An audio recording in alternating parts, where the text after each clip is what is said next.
প্রদান করার জন্য বিনীতভাবে আহ্বান জানাচ্ছি হেফাজতে ইসলাম বাংলাদেশের কেন্দ্রীয় যুগ্ম মহাসচিব ডক্টর মাওলানা সোহাইব আহমদ। এই আসনের সমস্ত আইম্মে মাসাজিদ এবং বিএনপি নেতৃবৃন্দ, আসসালামু আলাইকুম ওয়া রাহমাতুল্লাহি ওয়া বারাকাতুহু। বেশি কথা বলার অবকাশ নাই। আজকে আমরা যে উদ্দেশ্য লক্ষ্য নিয়ে এখানে আসছি, আপনারা জানেন শতবর্ষী দল জমিয়তে উলামা ইসলাম সহ যারাই আপনারা আছেন মসজিদের, আপনারা মসজিদের মেম্বার থেকে এক একজন যেই দেশের নেতা, আমরা চাই আমাদের বিএনপি জমিয়ত জোট ইনশাআল্লাহ আগামী নির্বাচনে বিজয়ী হয়ে আসবে এবং তারেক রহমান দেশের প্রধানমন্ত্রী হবে।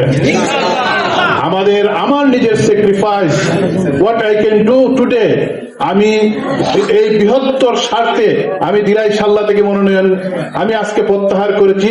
একমাত্র যে আমরা দেখতেছি দেশ যদি হেফাজত থাকে একমাত্র তারেক রহমানের হাতেই থাকবে।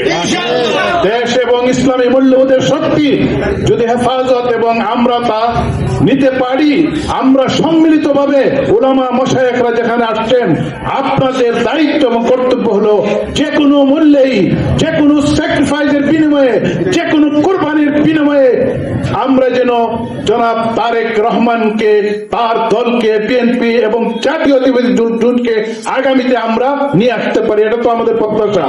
সবাই কি আশা নিয়ে কাজ করবো ইনশাআল্লাহ। তাহলে একটা কথা বলে রাখেন, আর বাংলাদেশ এখন আগের বাংলাদেশ না।